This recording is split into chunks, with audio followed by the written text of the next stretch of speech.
वंदे मातरम बच्चों। Next year आपको जो बुक पढ़ाई जाने वाली है उसका नाम है गीतिका हिंदी पाठमाला। ओके। और आपका फर्स्ट लेसन जो है राष्ट्रीय गीत। फर्स्ट लेसन आपका क्या है? राष्ट्रीय गीत। यह एक पोयम है, कविता है, और जिसको आर.सी. प्रसाद मिश्र ने लिखा है। किसने लिखा है? आर.सी. प्रसाद मिश्र ने। इस कविता में देशभक्ति वातावरण की भूमिका निभाई जा रही है। देशभक्ति वातावरण का वर्णन किया गया है और एक ऐसे समाज की कल्पना की गई है जो बिना किसी भेदभाव, जिसमें ऊपर ऊंचे नीचे, ऊंचा नीचा, अच्छा बुरा कोई भी भेदभाव नहीं है, ऐसे मुक्त समाज की कल्पना की गई है। सारे जग को पथ दिखलाने वाला जो ध्रुव तारा है, भारत भू ने जन्म दिया है, यह सौभाग्य हमारा है। सारे जग को पथ दिखलाने वाला जो ध्रुव तारा है। ध्रुव तारे की कल्पना किससे की गई है? ध्रुव तारे की कल्पना उन देशभक्तों से की गई है, उन नौजवानों से की गई है जो हमको क्या करते हैं? हमारी रक्षा करते हैं और हमें मार्गदर्शन देते हैं। भारत भू ने जन्म दिया है, यह सौभाग्य हमारा है। हमने भारत की भूमि पर जन्म लिया है, यह हमारा सौभाग्य है, ऐसा बोला गया है। धूप खुली है, खुली हवा है, 100 रोगों की एक दवा है। चंदन की खुशबू से भीगा भीगा आंचल सारा है। यहाँ भारत की भूमि के प्राकृतिक सौंदर्य को देखकर कवि यह वर्णन करता है कि यहाँ की धूप तो खुली हुई है, खुली धूप रहती है, यहाँ पे खुली हवा है, चारों तरफ अच्छा वातावरण और प्राकृतिक वातावरण रहता है, जिससे हमें शुद्ध हवा प्राप्त होती है।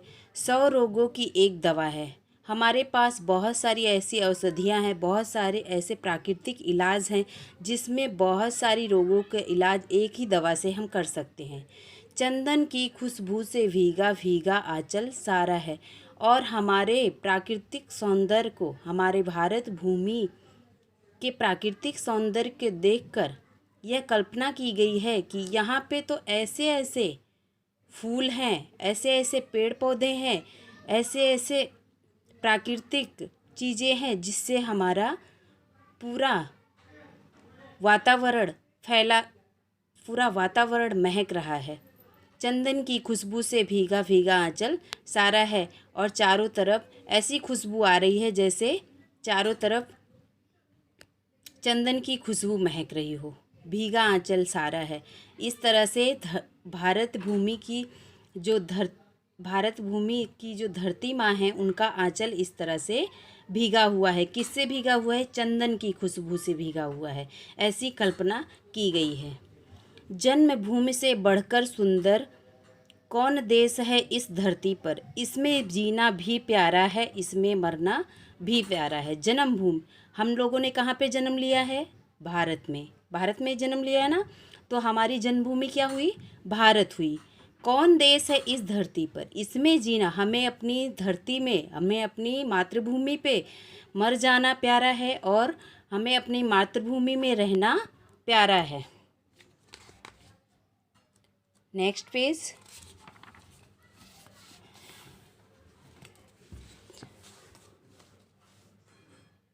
चाहे आधी शोर मचाए, चाहे बिजली आंख दिखाए, हम न झुकेंगे, हम न रुकेंगे, यही हमारा नारा है। पर्वत पर्वत पांव बढ़ाता, सागर की लहर, चाहे आधी शोर मचाए, चाहे बिजली आंख दिखाए, चाहे जितनी ही आंधियाँ आए, तूफान आए, तो भी हमें क्या करना है? हमें डरना नहीं है। हम न झुकेंगे, हम न रुकेंगे, और हमें रुकना भी नहीं है, यही हमारा नारा है। हमें अपनी मातृभूमि की सेवा करते ही रहना है। पर्वत पर्वत पांव बढ़ाता, सागर की लहर ऊपर गाता, आसमान में राह बनाता, चलता मन बंजारा है। हमारे देशभक्त, हमारे नौजवान पर्वत पर्वत कितनी ऊंची ऊंची पहाड़ियों पर चढ़ते जाते हैं, सागरों में लहराते हुए वे अपने काम को रोकते नहीं हैं। वो देशभक्ति की सेवा करते ही रहते हैं। सागर की लहरों पर गाता, चाहे कितनी भी परेशानी आए, आसमान में राह बनाता। आसमान में कितने हमारे ऐसे देशभक्त हैं जो हमारे देश की सुरक्षा के लिए, देश के लिए वे आसमान को भी छू लिए हैं। आसमान, जैसे सुनीता विलियम्स हैं, राकेश शर्मा हैं, वो चांद पे भी जाके वहाँ पे चांद पे भी गए थे। चलता मन बंजारा है, चांद और मंगल का सपना सच होने जाता है अपना। अमर तिरंगा ध्वज उछालकर नवयुग ने ललकारा है। भारत भू ने जन्म दिया है, यह सौभाग्य हमारा है। चांद और मंगल का सपना सच होने जाता है अपना। हमारे देश में ऐसे ऐसे अंतरिक्ष यात्री हैं, जैसे सुनीता विलियम्स है, राकेश शर्मा है, उन्होंने चांद पर भी जाने का सफ़र तय कर लिया है। उन्होंने अपने सपने को सच कर लिया है। अमर तिरंगा, और वहाँ पर भी अपने भारत भूमि का तिरंगा लहराकर आ गए हैं। नवयुग ने ललकारा है। ऐसे ऐसे हमारे देश में जवान थे, ऐसे ऐसे हमारे देश में लोग थे। भारत भू ने जन्म दिया है, यह सौभाग्य हमारा है।